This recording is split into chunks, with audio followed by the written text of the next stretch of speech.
Good morning, everyone. It's good to be with you this morning. I encourage you to turn to Genesis 4, if you would.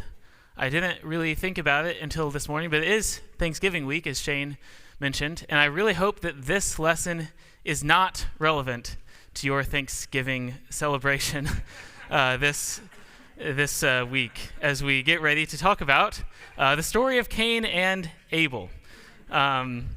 So one of the easy things about this story is that there's not a lot of context that we have to set.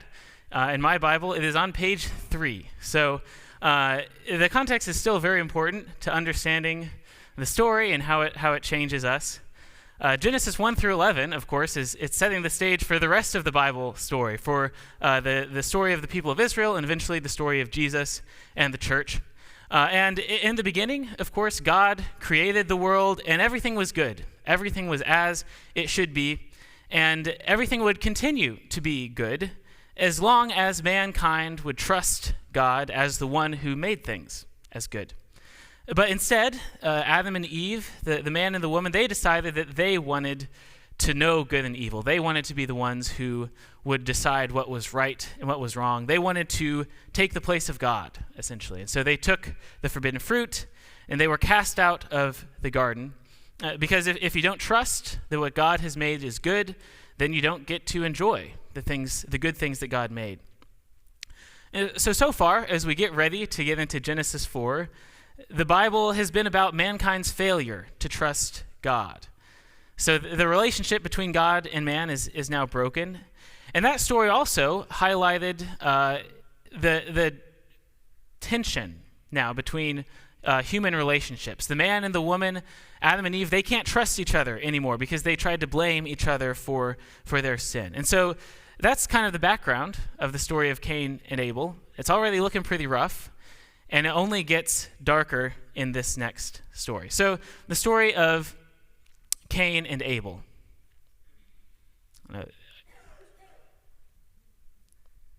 Oh yeah, that would help. There we go. The story of Cain and Abel. Sorry about that. So let's start in Genesis 4, verse 1. Now Adam knew Eve his wife, and she conceived and bore Cain, saying, I have gotten a man with the help of the Lord. And again she bore his brother Abel.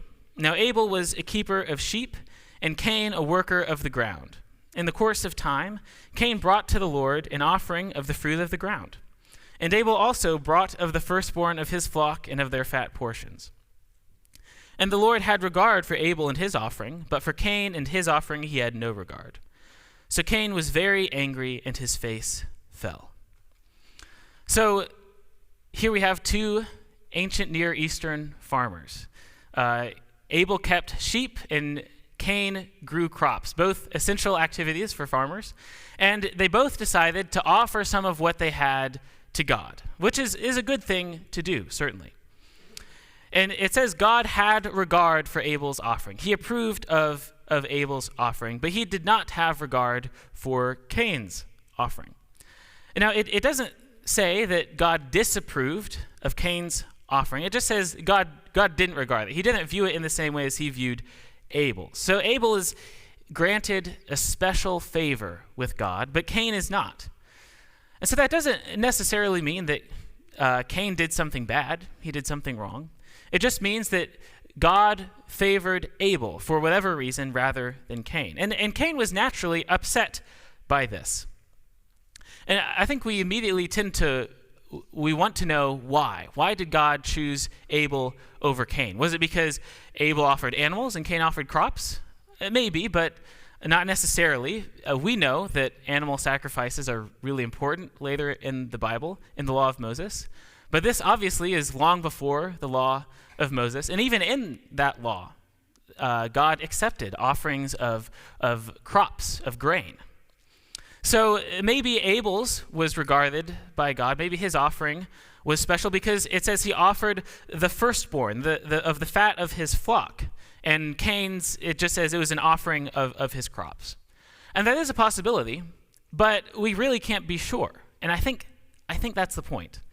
The text doesn't tell us why God accepted or God regarded Abel's offering rather than Cain's. And that's the point. We're meant to wonder and scratch our heads just like Cain was doing. It certainly seems like Cain didn't know why. God didn't tell him. And so because Cain doesn't know why his offering is regarded, he becomes angry. And I think we can all relate to that feeling. That feeling that somebody else has gotten something that I think I deserve, or maybe I've been wronged in some way. I don't know how many times I've been in the car and somebody has honked at me or cut me off or whatever, and I didn't know why. I didn't know what I did wrong. And so my natural response, of course, because I'm a perfect driver, is, listen, bud, I am not the one to blame here. That was your fault, whatever just happened. And of course, most likely, there's a good chance that it is my fault. But we all know this feeling of indignation. Why is this person upset with me? I didn't do anything wrong. Why didn't things go my way? I did everything else that this person did, but I didn't get the promotion or the good grade or whatever, the pay raise. So we all kind of know what this feels like. And just like Cain, our natural response to these kinds of situations is anger and indignation. So let's keep going in verse 6. The Lord said to Cain, "Why are you angry? And why has your face fallen? If you do well, will you not be accepted? And if you do not do well, sin is crouching at the door. Its desire is contrary to you, but you must rule over it."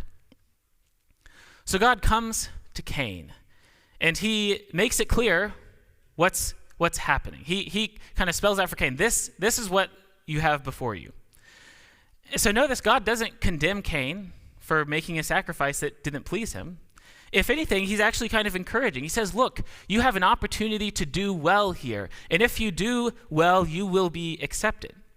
So God invites him to either learn from his mistake, potentially, or to use this as a way to get in God's good graces, to be accepted by God, just like Abel. But there is also a flip side to this choice. There is something lying in wait for Cain if he rejects that invitation. Sin is crouching at the door. It's pictured as an animal that's hunting Cain, that's lying in wait for him. And this conversation recalls the previous story in Genesis chapter 3, when Adam and Eve sinned. Sin or temptation is being presented as a wild animal here, just like the snake in Genesis 3. And also, both of these stories use the word desire. In Genesis 3 and verse 6, Eve saw that the forbidden fruit was to be desired. And here, there is a desire going on, but this time it's not a human that is desiring something. It is something evil and wicked, sin, that is desiring humanity. So this story, as we read it, it's being set up as another test. Another opportunity for humans to either choose God's will or our own will, just like Genesis 3. So Cain has a choice to make, and we see what he chooses in verse 8. Cain spoke to Abel, his brother, and when they were in the field, Cain rose up against his brother Abel and killed him. So Cain lures his brother into the field, perhaps the very field where he grew the crops that he offered to the Lord. And then he kills his brother out of jealousy and anger. And what happens next further cements the parallels between this story and Genesis 3. In verse 9, the Lord said to Cain, "Where is Abel your brother?" He said, "I do not know. Am I my brother's keeper?" And just an aside, growing up in a household of 4 boys, we said that line all the time. And the Lord said, "What have you done? The voice of your brother's blood is crying to me from the ground. And now you are cursed from the ground, which has opened its mouth to receive your brother's blood from your hand.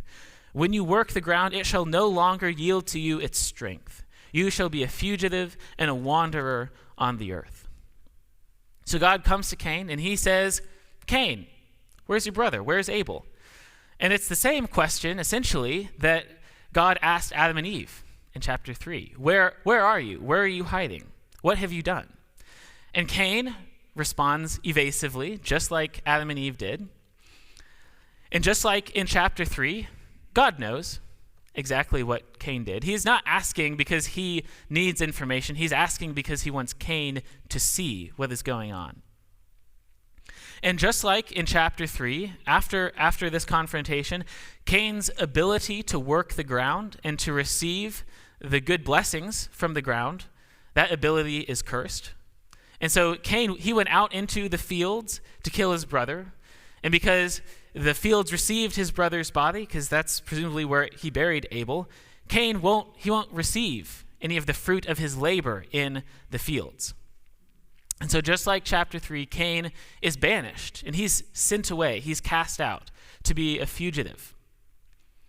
So this is a tragic story. Mankind, again, chooses our own desires over God's will.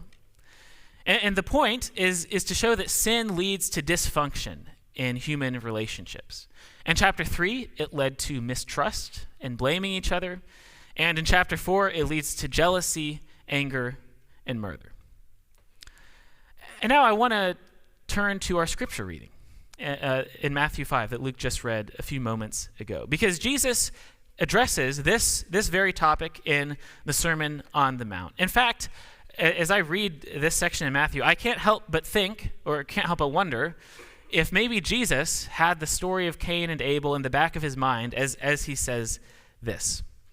In this part of the Sermon on the Mount, Jesus is talking about the law of Moses, and he's pointing out that the real purpose of the law was not just to change specific aspects of our outward behavior, but it was given to the people of Israel to shape their hearts so that they would love God and so that they could become more like him. So with that in mind, in Matthew chapter 5 and verse 21, Jesus brings up the law against murder. You have heard that it was said to those of old, you shall not murder, and whoever murders will be liable to judgment. But I say to you that everyone who is angry with his brother will be liable to judgment. Whoever insults his brother will be liable to the council, and whoever says, you fool, will be liable to the hell of fire. So Jesus, he's not just adding another commandment to this law. He's not saying you shouldn't murder, and also you really shouldn't insult your brother. That's not the point. He's getting at the root of the problem. The real heart of the issue in human relationships, it's not murder and it's not insults. It's being angry at your fellow human who's been created in God's image. And that is a tough truth for us to deal with, because we have all been angry with somebody else at some point in our lives. Maybe your Bible has a note that some manuscripts insert the phrase angry without cause. And maybe that makes us feel a little bit better, right? Because we always have excellent reasons to be angry with other people, of course. It's easy, I think, for us to get caught up in the details, trying to justify ourselves. So what does it mean to be angry? What does it mean to be angry without cause? What about this? What about that? But Jesus isn't concerned with semantics. He's getting at the heart of the issue. And the solution that he says to take, it helps us to understand what he really sees as the issue. And this is why I wonder if Jesus was thinking about the story of Cain and Abel when he said this. In verse 23, so if you are offering your gift at the altar, and there remember that your brother has something against you, leave your gift there before the altar and go. First be reconciled to your brother, and then come and offer your gift. So this is a section that's talking about sacrifice and anger and brothers, which is what the story of Cain and Abel is about. And this section, it picks up on a thread that we see throughout a lot of Jesus' teaching, and that's the idea that if you want to be forgiven by God, you also have to forgive other people. You have to forgive anybody who has wronged you as well. And that idea appears a lot in the gospel. But the real problem in human relationships is anger and resentment. And the solution to that problem, Jesus says, is that we need to reconcile. We need to forgive our fellow humans. If someone has something against you, or for that matter, if you have something against somebody else, you should drop everything and make it right. Even a sacrifice to God, one of the most important things that you could do, even that shouldn't take precedence over reconciling, is what Jesus is saying.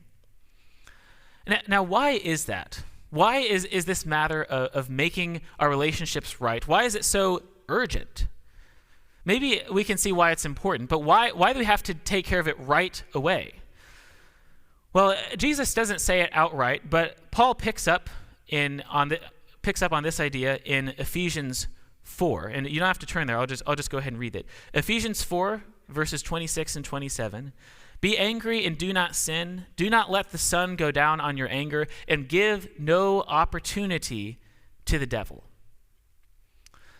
The point is, don't dwell on your anger and your resentment towards others.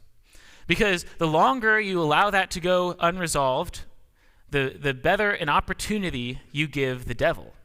And the term foothold in that passage is, as I understand it, is actually a wrestling term. You're giving the devil an opportunity to overpower you. And isn't that exactly what we saw in the story of Cain and Abel? God told Cain, look, be careful. Sin is waiting to overpower you. But Cain gave sin a foothold. He gave it an opportunity. He didn't go to reconcile with his brother.